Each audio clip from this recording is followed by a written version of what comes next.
This morning on today's 5 Facts, the spirits of the holiday season. With Christmas now behind us, New Year's Eve almost here, we're talking cocktails. Madeline Fernstrom is today's diet and nutrition editor. Madeline, good morning. Hey, Madeline. Good morning. How are you? Doing great, especially now. Look at the setup we've got here. I'll tell you. All right, what's our first fact First fact is it takes about 1 hour for your body to break down 1 serving of alcohol. And you know that old rule when people say, you know, pace yourself with a drink an hour. And there's actually some biology to that. So you have a drink, gets digested, passes through your stomach, goes into your bloodstream. And in about 20 minutes, that's when your blood alcohol level is the highest. So you get the effects of alcohol.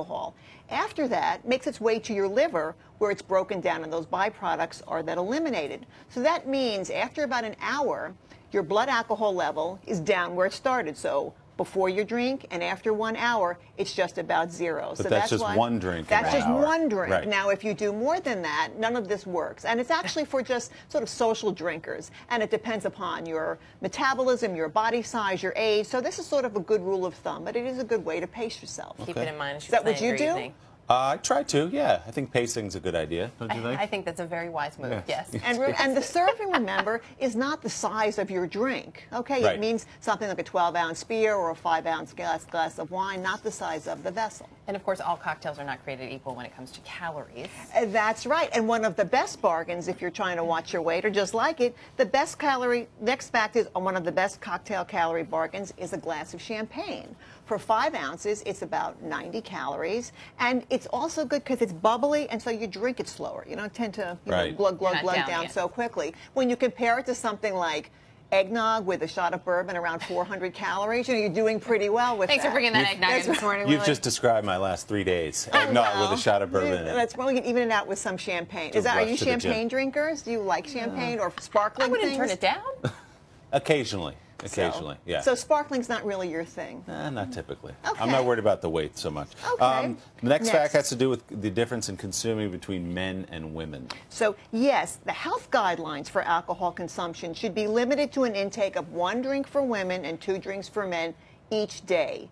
So first, this doesn't mean you should start drinking, you know, if you want to be healthy, start drinking. But if you do consume alcohol, there are some rules for healthy living. For women, it's 1, and for men, it's 2 drinks. And that's a 12-ounce beer, a 5-ounce glass of wine, 1.5 ounces of hard-up spirits like gin or vodka or bourbon. And that's because of body size, body metabolism, all of this. So it's not something against, you know, men versus women are equal in just about everything, but not in alcohol consumption. Okay. Purely biology. It is biology. You can choose to follow it or not.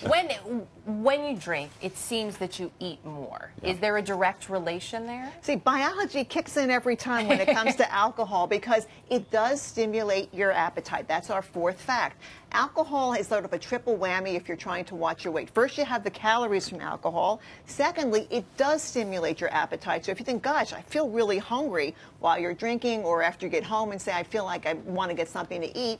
And the third is your self-control is kind of going down and out the window where you start to think, well, you know, fried zucchini, well, sort of counts as a vegetable. You don't have that reserve that you normally have in resisting calories. But biologically, I mean, alcohol does a lot of stuff and affects your brain in many ways, including your appetite centers. Do you get hungry when you're I think that's drinking? probably true, yeah. You just munch on whatever's in front of you. What about you, Erica? Oh, I do. Yeah, I do. no question. So So number 5 has to do with the beer belly. Yes. Is the beer belly a real phenomenon? Drinking beer does not cause a beer belly. Oh, Despite everyone you see, you know, a big guy with a big beer belly drinking beer. See, it works, but not true at all. It's only the calories. And men especially, because you tend to put on weight.